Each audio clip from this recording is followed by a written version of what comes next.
Here we delve into those topics that challenge us to think outside the limitations of realism, where we test the boundaries of imagination and are forced to think outside the confines and restrictions of what is normal. We are the creators, the writers, the artists, and the insane. Welcome to our weird realities. Happy Thursday, Weirdlings. This is Hadley, and with me tonight are the three most handsome men in horror, Mr. Alan Gamboa, Rich Restucci, and Scott Baker. And this week, we needed a break from reality, and we traveled back in time to the Pacific, December 6, 1941, 1979 San Francisco, a ski resort in 1986, and then we barreled into the future to November 2048. So, Alan, you want to tell us about this week's movies? Let me hold on a second. Okay, there. I had to go through all those time zones to figure out where I was at. Tonight, we picked time travel movies, like Hadley said, and she aptly described where we're going on this trip. Hey, guys. Laura, Landa, Alan, hello. Kevin, Whitney. Alan, how are you? Little Mama's back in the house. Yes. Yes. Hi, Whitney. Congrats. We're going back to the future, right?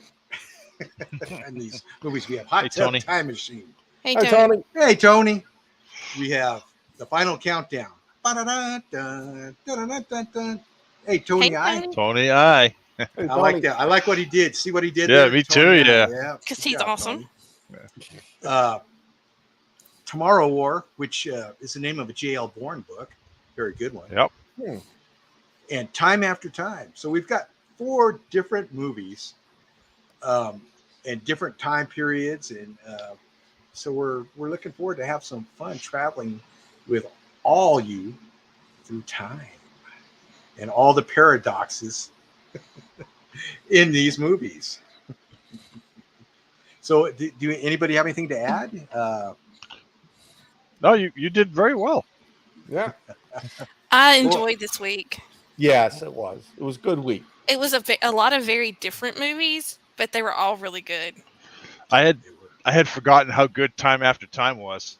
Yeah. Because I couldn't remember the movie. And same thing with Final Countdown. I couldn't remember either one of them. I knew that I had seen them both, and I kind of knew what each one was about, but once I watched them again, it was pretty good. And I had never seen all of Hot Tub Time Machine, so this was good for me. This was my first time seeing that one, and that was funny. Yeah, it was good. Oh, hey, Mike Lewis is in the house. Hey, Mike Lewis. Hey, Mike. Yeah, that was a good pick. Good pick on these movies this week. It's hard because there's a lot of time travel movies. Well, and I was telling someone that asked me what movies we picked, and they go, I can't believe no one picked Back to the Future. And I was like, I can't even hate because everything we picked was so good. Yeah. Right? Yeah. Right. I mean, it's hard. What do you do? You know, a lot of time travel movies. Yeah. I didn't realize Terminator was a time travel movie. Yeah. Sure. Yeah, you could. I think of it more as like a horror sci-fi. I didn't put it in that category. Yeah. Now, do we consider Groundhog Day a time travel movie? No, I mean, I wouldn't have. If you're going to do that, then you got to do the same thing with that Tom Cruise film. That Edge of Tomorrow. Oh God, I love that one. Yeah, it's a good movie. Yeah, it is. That was Groundhog Day meets Independence Day. Yep. Yeah, that was great. Hey, Mona. Mona's in the house. And I am not a David Tom Muga. Cruise. Hey, Dave.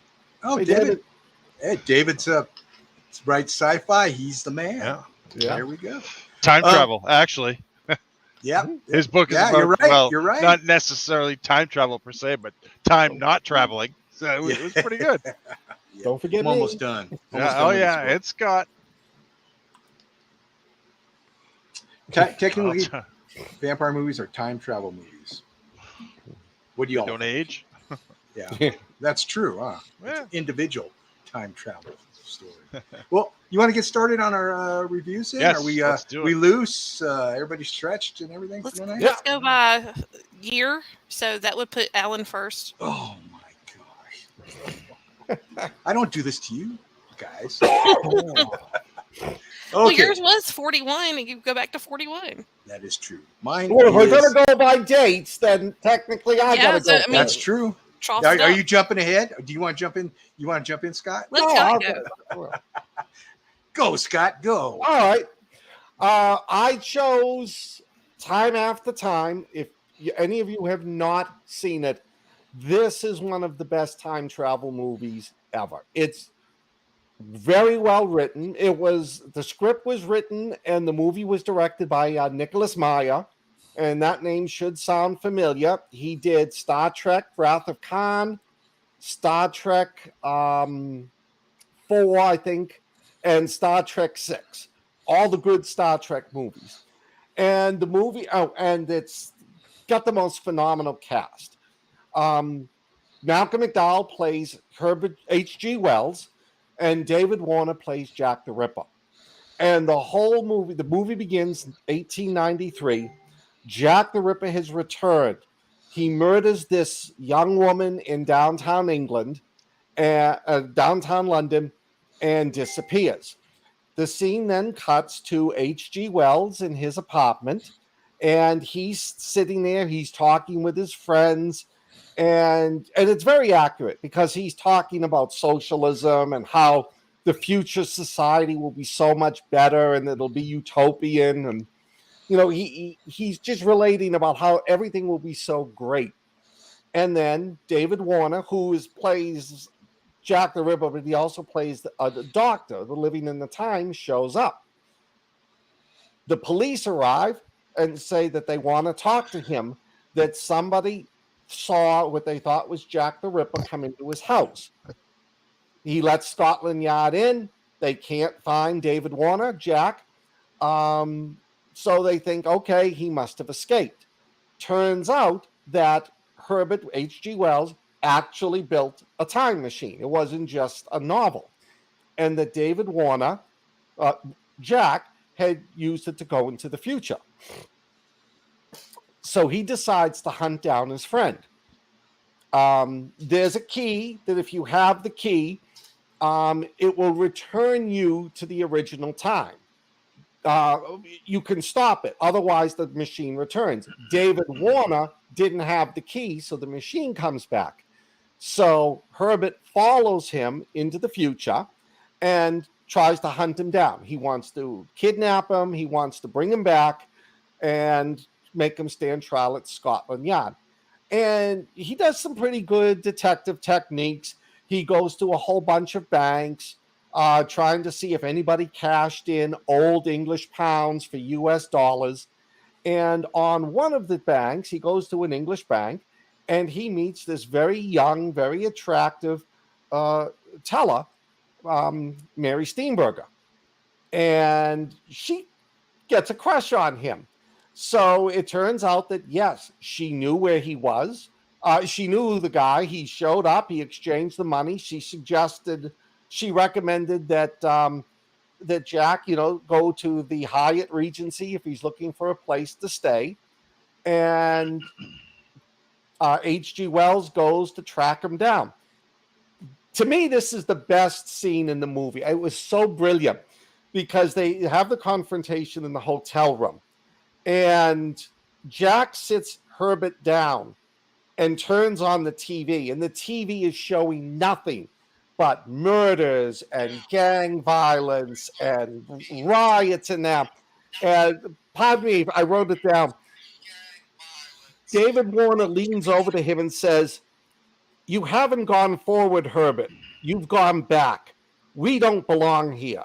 On the contrary, Herbert, I belong here completely and utterly. I'm home. The world has caught up with me and surpassed me. 90 years ago, I was a freak. Now I'm an amateur." That to me just summed up the whole movie. So there's a fight scene. Jack the Ripper escapes. Herbert has nowhere to go, so he goes back to Mary Steenburgen. They go out on a date. She allows him to spend the night at their apartment. They do the nasty and fall in love. And the next day, Jack the Ripper shows up at the bank. So she calls Herbert and tells him to come get him. And while they're talking, Jack the Ripper realizes the only way Herbert could have known where he was was by talking to Mary Steenburgen, who recommended he stay at the Hyatt Regency. So now, not only does he want to get Herbert and get the key so he can travel through time without being stopped, now he wants to get revenge on Mary Steenburgen. And from there, the film gets it gets very brutal, very surprising scenes, very high tension, and it's got a very twist ending. If you haven't seen it, watch it. The first time I saw it, I was so floored by the ending. It was great. So, what did you guys think? And ladies? Have it? I love it. I watched this, and now y'all remember back when HBO was new and they only had like 4 movies a month. Yeah. This was one of those movies that I watched, I think, probably every time it came on. Right. So it was a real joy to rewatch it now and to enjoy it just as much. It really holds up. It's a great premise. I did not realize that there had been a series that they tried to redo this. And so now I want to go and find the series and watch it. But it was a great pick, Scott. I love Mary Steenburgen, and she was, was this like her first role? And she was were young. her and Malcolm McDowell an item at the time? Because they were married for a while, weren't they? Yeah. I think this was the movie they met and fell in love on. Yeah, it was. Yeah, well, it definitely had their chemistry. Yeah. And My nuts. I love the fact that it's got this mystery going on, and you're right. The poignant parts of it was definitely, and it's true. Would Jack the Ripper be Jack the Ripper today? No. Yeah. Let's face it. He just wouldn't. He'd be on Weird Realities. Yeah, he talks about it there. I can't even say anything. There's so much I could unpack with that statement. But yeah, I loved it. It was a good pick, Scott. And I'm going to have to go ahead and give my score and say I'm giving this one a 5. Wow, nice. Wow. So everybody loves this movie. I haven't met a single person that doesn't like this movie. But nobody ever talks about the McDonald's scene. H.G. Wells gets off his time machine. He walks into a McDonald's and he's like, "What the hell?" And he sits down. He's got his food and there's no utensils and he doesn't know what to do. It was just funny. It was one of the scenes that I liked the best. And Patty Darbanville, she's also in this as Mary Steenburgen's friend, and she did a lot of raunchy crap back in the day. And this was like a stick out movie for her. This was supposed to be one of her big breaks, and it just never happened for her. But I like this movie. I like the time travel aspect of it, and I love the fact that Jack the Ripper kind of fits in now, as opposed to him being a psychopath back then. He'd still be a psychopath now, but that's like a Tuesday for this country, or for planet Earth right now. Killed 5 women over a year. Yeah. I got 5 women in my basement. Yeah. Oh, you said that out loud, buddy. Sorry. But yeah, I enjoyed this movie. I will watch it again. Definitely. I thought it was a lot of fun. I like the Victorian era movies like that, and with this element thrown in, and Malcolm McDowell's always great. David Warner, too bad he's gone. He's always great in whatever he was in. He was Time Bandit. Oh, Time Bandit. Yeah. Always crazy too. Yeah, always plays a bad guy. Yeah, definitely. I love this movie. There's a lot of nostalgia because I lived in Sacramento at the time, and my buddies and I would go to San Francisco, go out to places there and have fun, and so seeing it in that time frame, nostalgia, because that's the San Francisco I knew, and I good movie. I'd give it a 4. Rich, what did you give it? I didn't. I think I'll give it a 4 as well. This is a movie, like I said, I enjoyed it. So wasn't the best movie in the world, but it was pretty good. It's on ahead, Amazon Prime. You've got to rent it, but it's worth it. It's on HBO Max too, on the TMC hub. Yeah. And this movie was really well received. It won 9 different awards. It won a Saturn Award for Best DVD. It won Steenburgen won Best Actress. Nicholas Meyer won Best Writer of the Saturn Award. Nicholas Meyer also won 2 Avery's Fantastic Film Awards. He also Meyers also won the Edgar Allan Poe Award for this. Wow. It was very well received. Did you say he won 2 ovaries? No, and just a couple of things. If you haven't seen the movie, you want to watch it, just turn the volume down. David Warner's my favorite. This is my favorite role of his. And I love the end when H.G. Wells picks up the ring that will send him through time eternally. And Malcolm McDowell, David Warner just looks at him and gives him the nod of approval. I mean, just how classically brilliant is that acting? Also, did you guys realize that Amy Catherine Robbins, who Mary Steenburgen played, was actually one of H.G. Wells' wives in real life? I did not know that. That's really cool. There was at the end. Yeah, there was not much known about her, but it's an actual fact. It wasn't just made up for the movie. She was his, like, I think,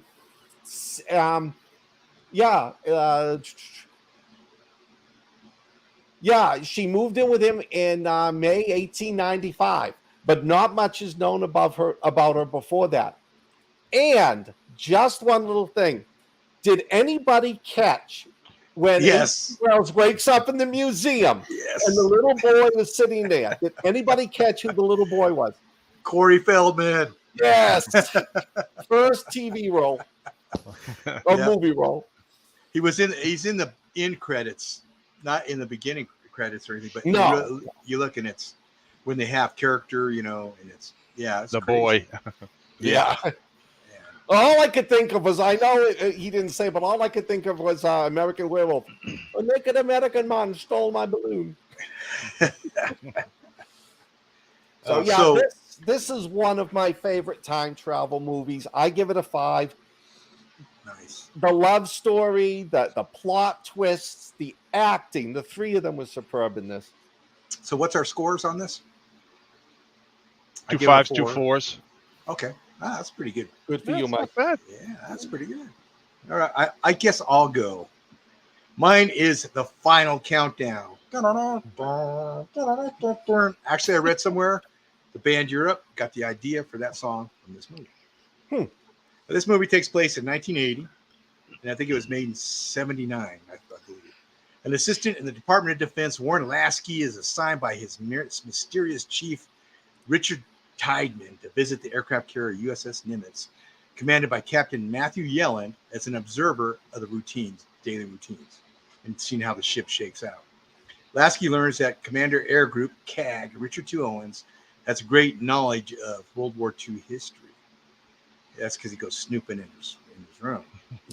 Out of the blue, the vessel faces a weird storm, and they find they have traveled back in time to the eve of the attack of Pearl Harbor on 1941. So they go back in time, and they go back a day.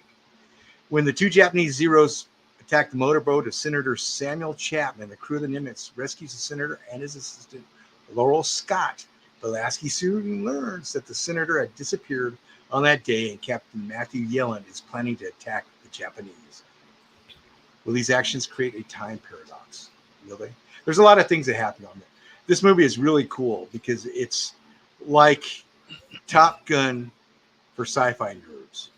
It's the daily in and out that's filmed at the beginning, and the aircraft.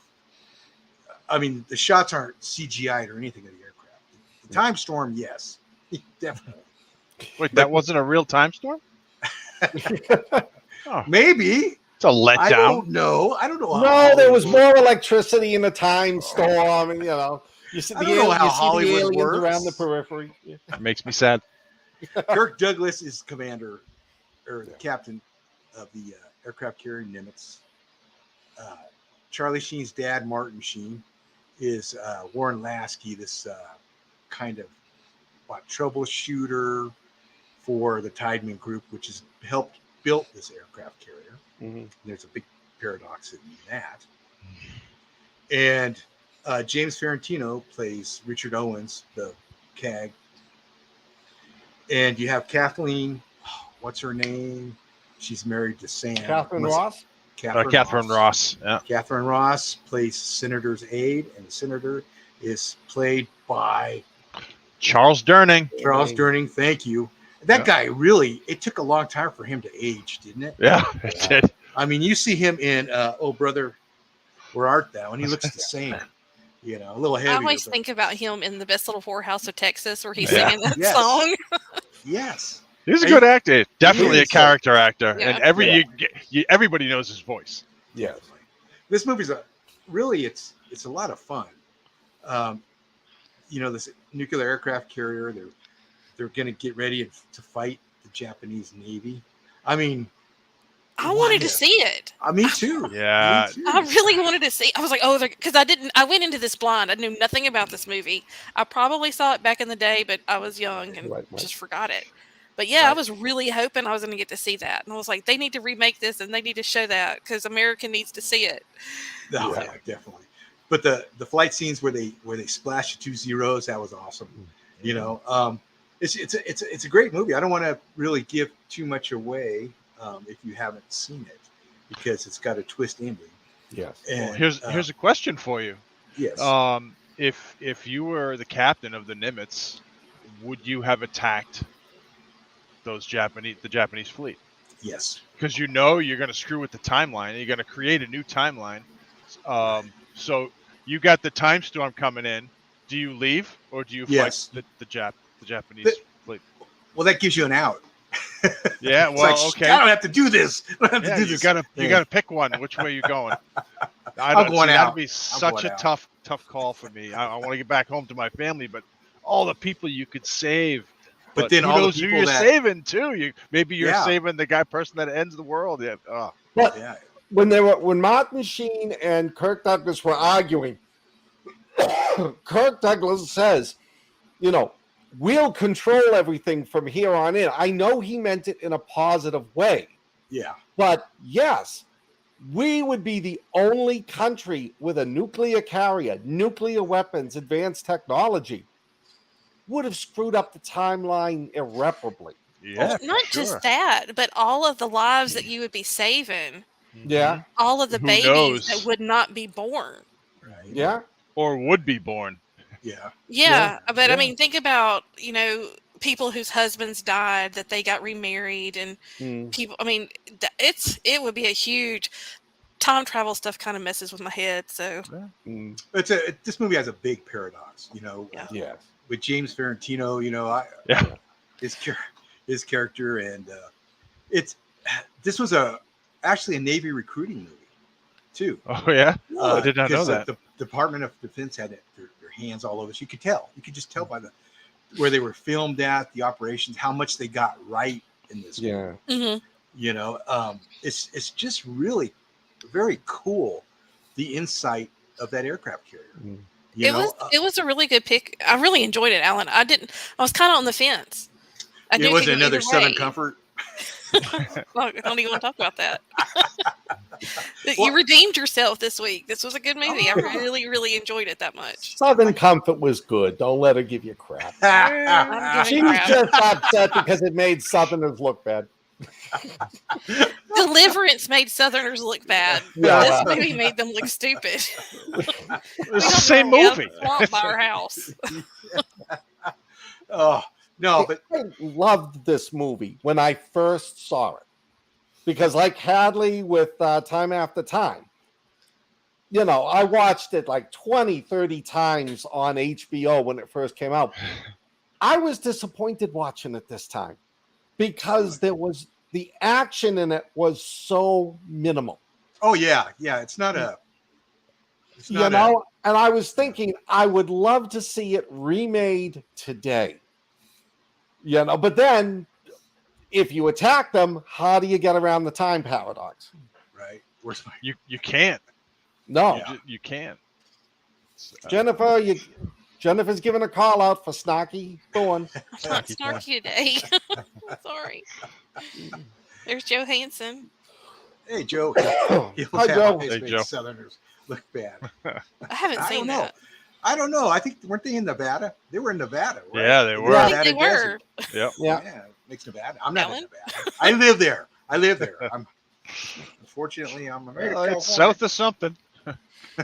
Well, there was a couple of things about this movie that really surprised me. Number one was I really thought Martin Sheen was going to get the girl. Oh, Mm. okay. Because wasn't this around the time he was like a big deal? Hadn't Yep. he just made Yeah. Apocalypse Now? And Mhm. so Yeah. that was really surprising because I was like, he jumped out of the helicopter and it was, I go, oh, he's going to go get her. They'll be kissing by the end of the movie. And then that never happened. But Well, he did Harry- end up with the dog. So. Yeah, he did. So you know, he did. And I was really worried about that dog because he disappeared No, when they were shooting the boat up. Well, and the you know. senator didn't like the dog. You know, he's like, No. you know, all throughout. well, Charles Durning was an ass in this movie. I mean, I Yeah. get where he was coming from, but He was he was supposed to be a dick, but he right. played it very well. He did. Yes. He would not be my friend. No, Hadley, you were talking about Martin Sheen. You're right. He just came off Apocalypse Now, and he was out of shape, and so because it'd been a while, and so he was doing 500 push-ups a day to get back in shape for this movie. Oh wow. Well, And they originally wanted he Michael. is, again, one of those men that probably awakened my, inner woman at a young age because I just always had a crush on him. Oh. It's my daughter. Since she was like in grade school, she's had a crush on Steve Martin. Weird. Steve huh? Martin? For a little 7-year-old, I tell you, she has a crush on this guy. She wants to marry him. Anyway, Michael Douglas was supposed to play that part, Oh. but he was making that 3 Mile Island, or Yeah. whatever that movie. That was. Oh, the China Syndrome. oh, Yeah. Chinese Syndrome. Right, China right, Syndrome, right. I forgot So- that was Michael Douglas. Yeah. So. Well, they and went I with think Martin that Sheen. this movie also showed like Kirk Douglas, what a powerhouse he was back in the day. Oh yeah, and he was. Yeah. He was older. Yeah, I he have a was. I crush on mean, Steve. So do I, Jennifer. He smiled through the whole movie. Kirk Douglas smiled through this whole movie. I always think of Kirk Douglas as this big tough guy, and he was Right. playing it. He was playing a tough guy in this too. Yeah. But he was just, And he was thinner. He was the right. He was. He was the happiest aircraft carrier captain I've ever seen. he was. He was There's just such so a happy. ease with him. Like at the end of the movie when he's talking about how I guess they're saying goodbye, but it's him and the Yep. Martin. Mhm. I can't think of his name now. Martin Sheen. Martin Sheen. When they're saying goodbye, he does it with such an ease, and this just Didn't he sounds- slap him on the ass too when they turned around? No. but I'm gonna say this. You know how like you'll hear about there's just some men who have a charisma about them that men want to be friends with them, and women want to sleep with them. Joe, you Yeah. would be Kirk like Douglas that. has that. There's So two does of them Joe right Hansen. here. Yeah. No, Kirk Douglas on the right always side of played the that screen. dude. That and Yeah. and Yeah. Well, you have to have that charisma He in order to lived pull it that. off because I just don't think that Yes. you could. Spartacus. Yeah, I think he lived that way though. He was always working out. He's always in shape. Did you ever see that Seinfeld episode where No. Oh, I don't remember that. With he's Kirk in the Douglas? nursing home or whatever, and he's like, one of them has the world's best dad on it. And Kirk Douglas challenges him to all this stuff, and it's like, damn. But he was probably 80. He lived a long time, right? He just passed recently, right? Yeah. Passed Let years. me figure that out. So, yeah, I love those. He old was like Vikings. 100, wasn't he? Yeah, he lived a long time. He was the Vikings movie he did with Tony Curtis, right? Spartacus. The long ships. 103. Holy shit! Wow. Good for you, Holy crap. Kirk. Yeah. 1916 to 2020. As a kid watching those shows with Kirk Douglas, that dude would be the equal, probably equal to The Rock to kids these days. Yeah. Yeah. Except he didn't make the, actiony movies No. they make. But they didn't have them. action movies back then. They Right? had Spartacus. He was Yeah. Spartacus. I am Spartacus. That was the action film of the day. Yeah. So this one, I don't know, it had a lot of cool stuff in it. Yeah, I thought. Even rewatching it and knowing that those air shots, were real. They weren't, Tom Cruise. That was the best part for me. CGI. I absolutely love the old Corsairs, and I mean, I love the the World War II Corsairs even more. But these things with that big jet up at the front. That I always love those. Kind of an ugly plane, but really super fast and powerful. I mean, can't hold up to the F-15s or the Tomcats or anything like that. Fantastic plane, and to see all those planes coming down to land on the carrier with the tail hooks and know that it's real. I mean, you can tell that that's a real shot. They lost the camera when they were first filming because of jet blast. I did not know that. And they lost the camera, so they had to film it. The beginning scenes, they had to film it from a different angle. Yeah. Trivia: this movie was made for like 12 million, and it made like 16. So that's good. It inked a profit in. And if you ever watched Robotech as a teenager or a little bit older, the Tomcats, that's what they used for their robots off of that. Oh yeah. Off of Final Countdown. And Europe, like I said, supposedly they got their... And I sing it every time I posted anything about Final Countdown this week. I sing it in my head. You see Gob from Arrested Development doing his magic tricks. And when you think of it, though, that was the state-of-the-art technology back in 1979. That stuff had just been introduced. Yeah. Oh, yeah. They were really proud of that. They should be. So, anybody else have anything else to say about it? Anybody? No. Let's get some ratings in, Hadley. I'm going to give it a 4.5 because I really enjoyed it. It's not the best movie I've seen, but it was one of those that it had me. It hooked me. I watched it, and I really enjoyed it. Y'all know that I like war movies, so it kind of was like that, but it had the science fiction in it, which, while I'm not a huge fan of science fiction, this worked.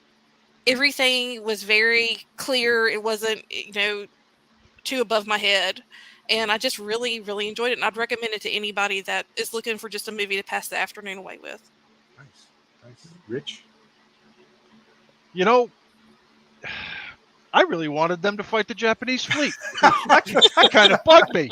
Yeah. I was like, you got this carrier that could just kick the crap out of everything in the area, and you're like, nope, going home. I mean, I get it. They couldn't do it. They would have messed up the timeline. Yeah. They're going to lose half a star. I'm going to give it a 4.25 because they didn't fight the Japanese. You got to make it complicated. Yeah. Throw that in the math. Math person had that. I agree with Rich. I'm giving it a 4. Oh, thank you for the ease. It wasn't. I mean, I love the movie. Don't get me wrong, but I'm jaded by modern action movies. Right. I wanted to see Starkey. I wanted to see the Japanese fleet. I wanted to see flocks of Zeros getting shot down. Right. Surface-to-air missiles, surface missiles blowing carriers out of the water. But that would have been cool. But it is a good movie. It's got a great time travel premise. They don't go into the reasons for time travel. It's just the cloud appears, sucks them back, spits them out. And it's got a great ending. Yeah, looks like we got a couple of commies on the second end. We do, Joe. We do. Yeah. Not me. I'm going to give this one a 4. Just it's a good movie, but I don't need to see it. For a couple of more years. But James, another trivia of mine is James Farentino, the guy that played Owens, the wing commander, whatever. He got arrested for stalking Tina Sinatra. So. I did not know heard that. Yeah. He got arrested for that. Got charged with it. So he had issues. Lucky Frank didn't get him. Huh? Yeah, no kidding, right? Lucky Frank didn't get him. He'd go home in 3 different cars. Never to be seen or heard from again because he's swimming with the fishes. Yeah. Hey, let's save Hot Tub Time Machine for last. Okay. Well, did you guys see what David just said? Some theories have a change in time as a split-off event to a new timeline. With the old one still intact. That's how it has to be. There's no other way it can be, because once you alter something in the time, that past becomes your present. There's just no way that it has to. My head just exploded. The original timeline had you going back. Well, even so, no matter what happens, you've changed something. Alan, our rating scale is -5. Yeah. Oh, Lord. We've been there. Oh, Well, our We have foreign friends a are back. porn friend.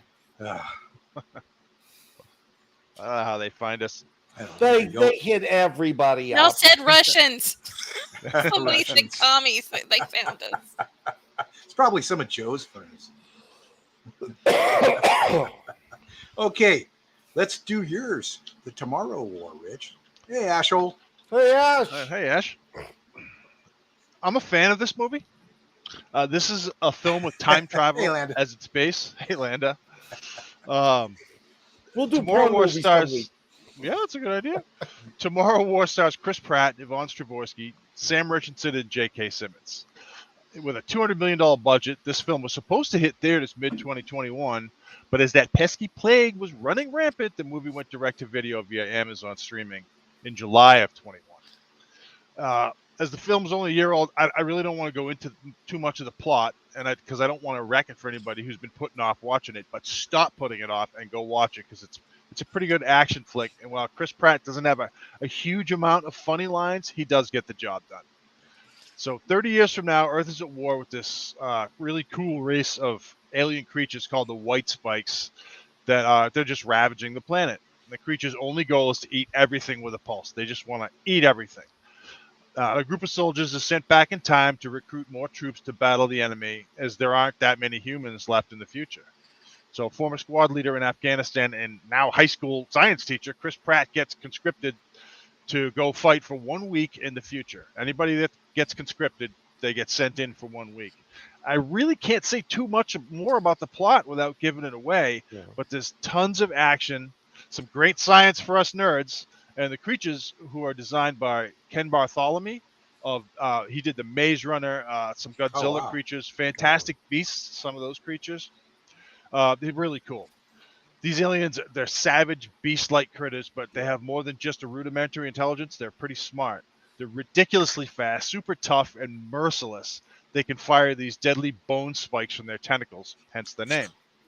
I think Pratt and Strahovski work well together as military scientists trying to find a virus capable of destroying the creatures en masse, as bullets and bombs are only half measures against these things.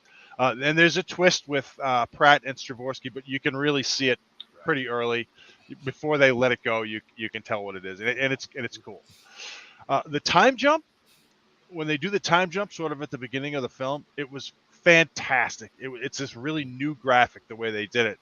The way the wormhole just sucked people up like a tornado. It was really interesting. And they actually used wires on actors to whip them up into the air behind a cloud of smoke, which I thought was pretty cool and pretty ballsy for those actors to just get yanked up in the air like that. The movie gets a little bit political about the choices made by governments to conscript pretty much anyone to go forward in time to fight. And there are people who agree with the war and others, a lot more, who protest. Not our war was this big thing that they were chanting. Overall, the film did well, with 53% of people giving it positive ratings.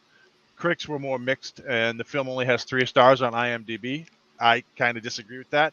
Yeah. I learned today that the way to gauge how well something is doing on streaming services is to calculate total minutes watched. And this was number 3 with 1.1 billion minutes from July 5th to 11th, 2021, which I thought was pretty cool. Yeah.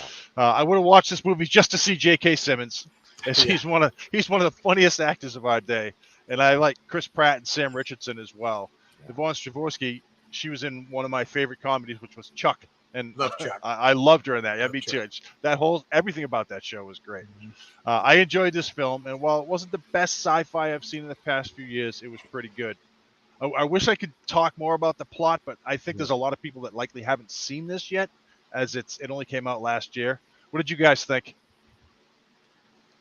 My family came over, my kids came over and watched it with us, and we all loved it. There's a few things with it. Their choice of weaponry, remind me of Starship Troopers. It's like, I'm doing my part. 50,000 rounds per beast. Right. That's kind of one of my biggest gripes, but I loved it. It was a fun watch. Chris Pratt's always great to watch. Yeah. Like you said, J.K. Simmons, I'll watch that guy in anything. Yvonne Strahovski or whatever the heck. Sam Richardson. We remember, Hadley, we'd done that werewolf movie with him in it, and we'd done this one too before. And he's great. Check him out in the show on Hulu. called, or it's either on Apple TV or Hulu. It's called The Party, and he's great in that. But this is What's it movie. about? A murder investigation told by everybody's viewpoint that's involved. Oh, and it's a comedy. It's a comedy, definitely a comedy, and it's told in animation, and it's told in musical. It's a cool idea, and it's not too long. It's like 4 episodes. But anyway, fun movie, great special effects. I recommend this one. Don't want to give anything away. Yeah. Good choice. Hadley? I love this movie. This movie came out on July 4th, I think, right after Army of the Dead. And where Army of the Dead, I felt like was a huge letdown for a lot of reasons. This movie is what I wanted to see from Army of the Dead. It was great. The graphics were great. The acting was great. The storyline was fast paced. You felt like you were in the action. One of the things that every time it happened, when the show starts, it has the time jump. The time jump. Yeah. And I mean, Oops. I don't know if y'all thought this, Yeah. but y'all know this week I'm having some age related issues. I'm gonna say when they hit that concrete, I just cringe, because I was just like, oh, I couldn't get up from that. I'd just be laying there for a minute. But they really did a really fantastic job. I loved it. I love Chris Pratt. I've been joking about him lately that I think he's turning into a Arnold doppelganger, but this movie just kind of proves that. But he's great. I like him funny. I like him with a little bit more meat on his bones. But yeah, he's a nice piece of eye candy there. Smart Chris Pratt's great. Love me some Andy though. Andy Dyer. I love this movie. It is one of the most original movies Netflix has come out with. The whole concept of taking people from the past who died before the war so they don't screw up the timeline. And I just, the way the actors, when they were dropped into the future, you felt like Chris Pratt was the only one with military experience. You had the gung-ho guy with the thing around his neck, and you had all the others just half-assing it, trying to make it through the 1 week. The monsters were phenomenal. Yeah.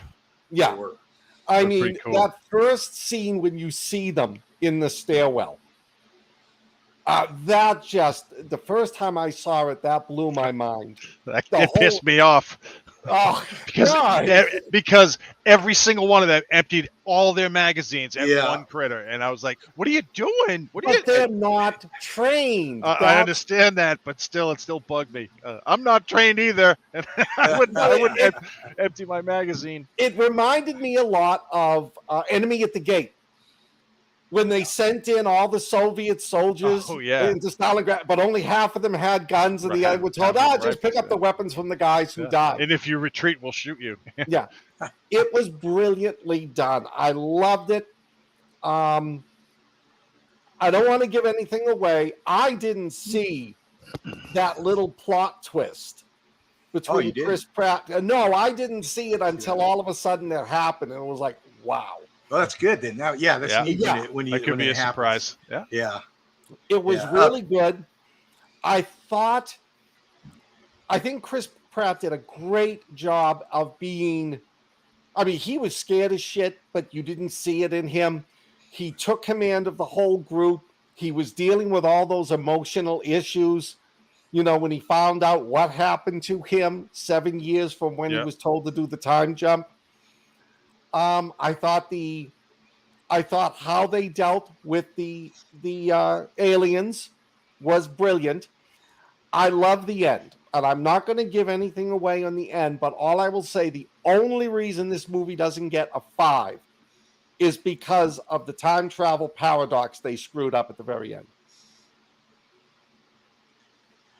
Time travel is a hard thing, if you want to be exact. You know what I mean? Yeah, I know. Yeah, I get that. No, I get that, Scott. I get that. It's crazy. They had to do it that way. There was no other way to do it without screwing up the movie. But right. I so get that. You guys all liked it, right? You want me to Oh, make yeah. your day? Yeah. They're making a sequel. Really? Really? Oh, And I believe they're gonna go more into what the White Spikes were and how they got there and what they were about. Oh, okay. Is Chris Pratt going to be in it? Yeah, all the characters that were in it are gonna be in it. Oh, wow. So Remind ones me- that didn't get eviscerated anyway. Yeah. That the guy with the thing around his neck, that was Edwin Hodge. Yeah. His brother is on what's that show where they're always they're pulling jobs on people. Timothy Hutton's the leader of them. Oh, I know right. you guys have seen it. Oh, I know yeah. some have to see it. Come on, help me out. I They're can't always- remember. I gotta look it up. I can't remember. I know what you mean though. Yeah. The kid from Angel is on there too. What the heck? Oh, they're always pulling scams to help people.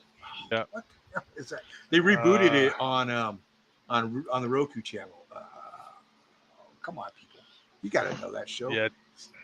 I just Googled Tim Robbins show and it gives me everything but what. Not it Tim is. Robbins, Timothy Hutton. Oh, Timothy Hutton, right? Tim Hutton. Oh, come on. Anyway. Hey, Ash, watch Leverage. Leverage. Damn it. Yes. His brother was on Leverage. I don't know why I was saying All Tim that Robbins just for too. that. I'm sorry, folks. I'm getting old. Yeah. Love Leverage. Anyway, Ashhole, look through the credits of that movie. You'll see what you want at the end. They've got this just big scene. Nothing but naked chicks. Yeah. So Absolutely. stay through the whole credits. the end of You can't fast forward it. You can't Edge of rewind Tomorrow? it. No, Tomorrow War. Tomorrow War. Tomorrow. Yeah. War, I'm sorry. Edge of Tomorrow. If you fast forward it though, it stops and you can't Yeah, see so it. you got to watch all the credits to the very end where it goes Yeah. black and then bam, this thing comes up and you'll see it all. Yeah. Anyway, So what did we give the movie? I gave it a 4.85. wow, you can mess with the math, man. Y'all know that it's going to be a 4.5 or a 5 when I put it on the. as long as y'all know. I'll give this a 4.5. I enjoyed it. I will watch it again. I've seen it twice already. Yes, me too. I'll give it a 4. 4.5. Solid 4. I would give it a solid 4.5 too, because I did not realize I would enjoy it as much as I did the second time, but I did. Got to run up. And I caught Solid. stuff that I didn't see the first time, and which I'm not going to spoil anybody's movie experience, but it was good. Wow. Good. It seems we all enjoyed it. Time for some hot tubs, Hadley. Yep. Hot tub time. All machine. Here right. you go, So Jennifer. the boob talk's about to start. No. All right. So there were 3 boobs. Seriously. Sorry. Be nice what's to boobs. They outnumber men 2-1. So my movie was The Hot Tub Time Machine. The first one, not the second one. Don't confuse the two. Trust me.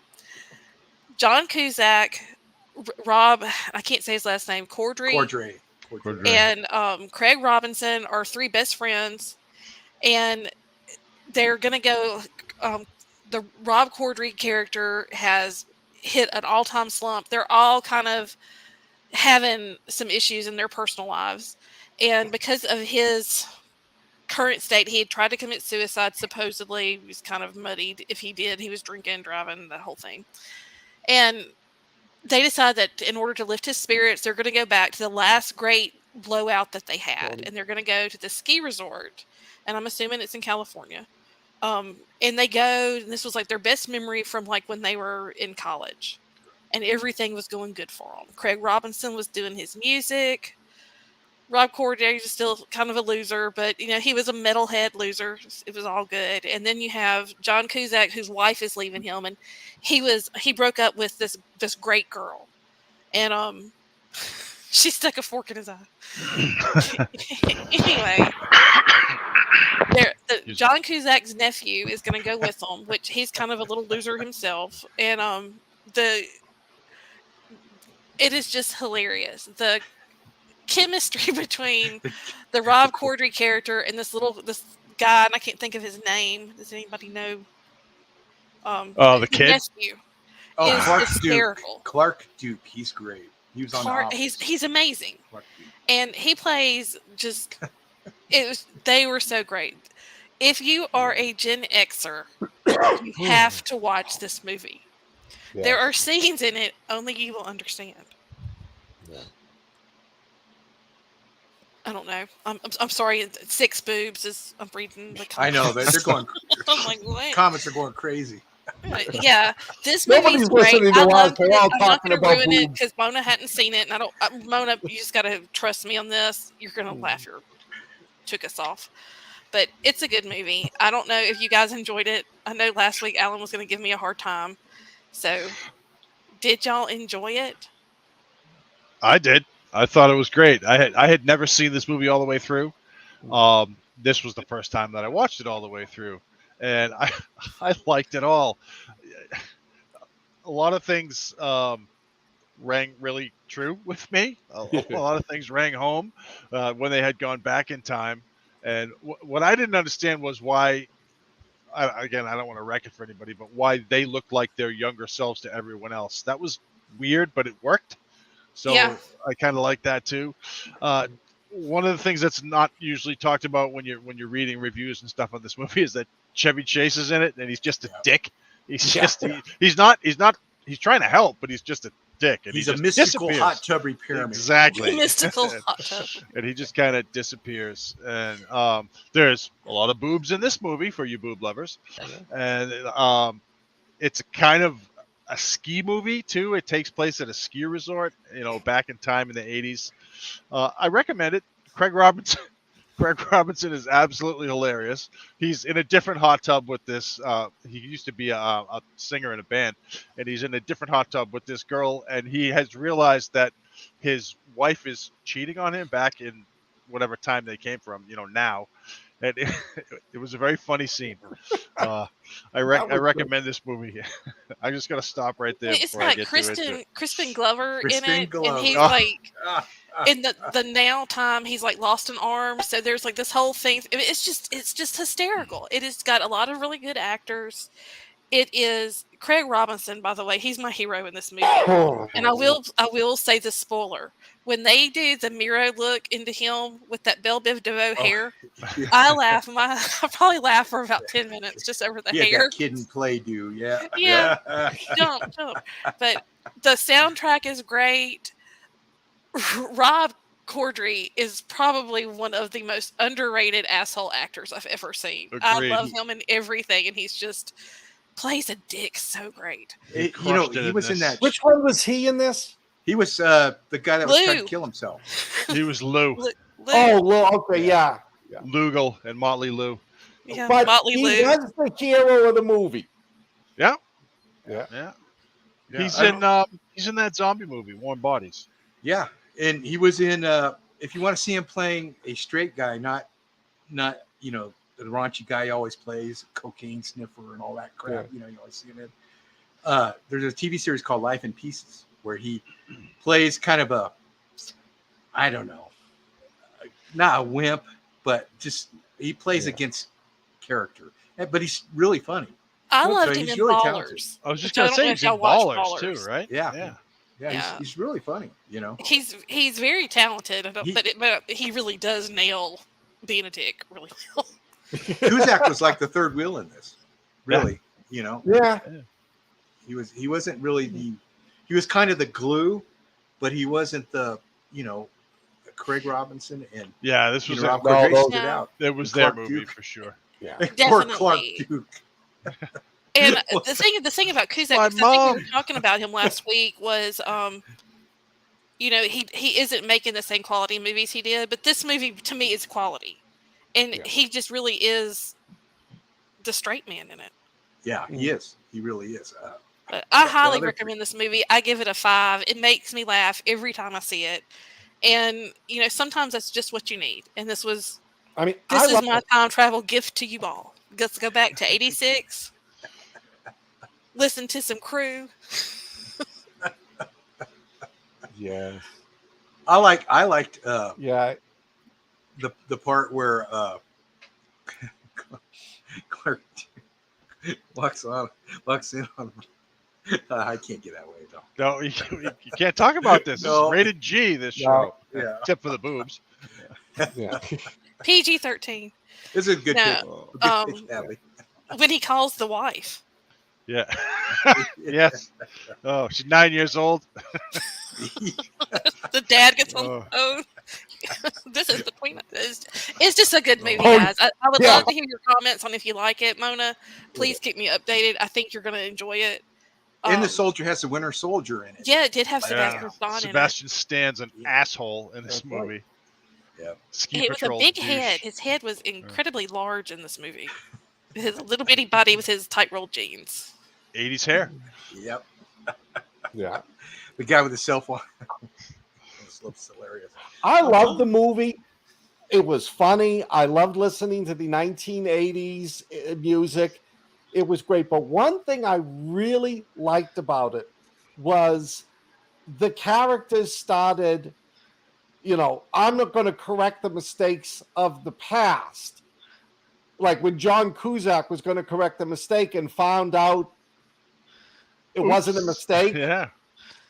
And when I can't think of the guy, the guy whose wife was cheating on him, when he decided to say fuck it and go and just play that group that night.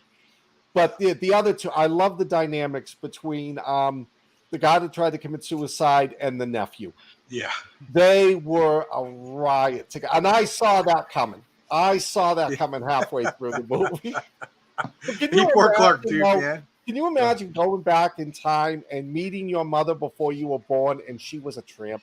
It was hilarious. That was did very well remind me of done. Back to the Future, but Yeah, that's a good pick. It was a lot of fun. it was. They had the right guy. So what do you give it? I give it a 4. A solid 4. Solid 4. Scott? Solid 4. I will give it a 4.5 just because this was my first time and I really, really liked it. Yeah. All right. Well, like I said, I'm giving it a 5. It makes me laugh every time. So.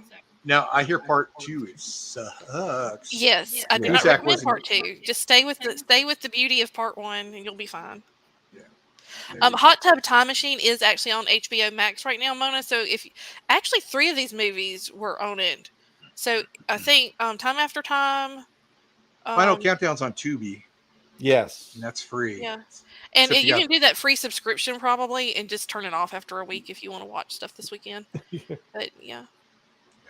But it was great. Like I said, I think that y'all enjoy it if you like to laugh and you remember. If you're a Gen Xer, you'll love it just because.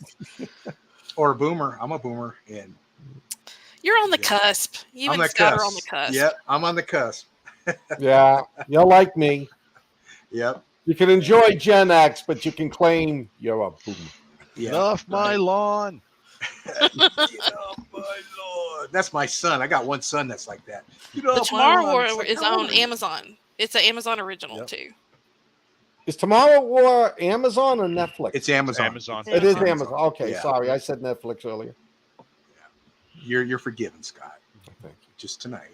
Yeah. Thank you. Just tonight. Yeah, and we've got a lot of really good feedback from that poll that we did on doing a viewer watch party.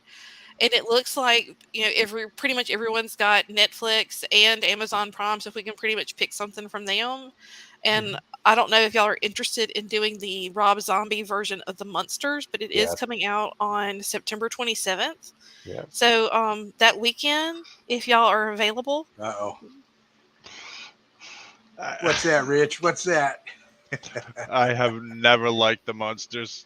I just never liked it. I'm that guy. I'm sorry. Addams Family, yes, please. But The Munsters, But it's Rob Zombie's monster. I know. I mean, I don't know if it's going to be Rob Zombie's violent monsters. But that's the beauty of it, Rich, is you get to say all your little snarky comments, and we can all laugh. It'll be Mystery Science Theater. No, I mean, I'm absolutely going to watch it because you guys are going to watch it. My wife, Allison, doesn't want to have anything to do with the new version. See, I was the kid when I was growing up. I loved the Munsters. I didn't understand the Addams Family. I didn't either.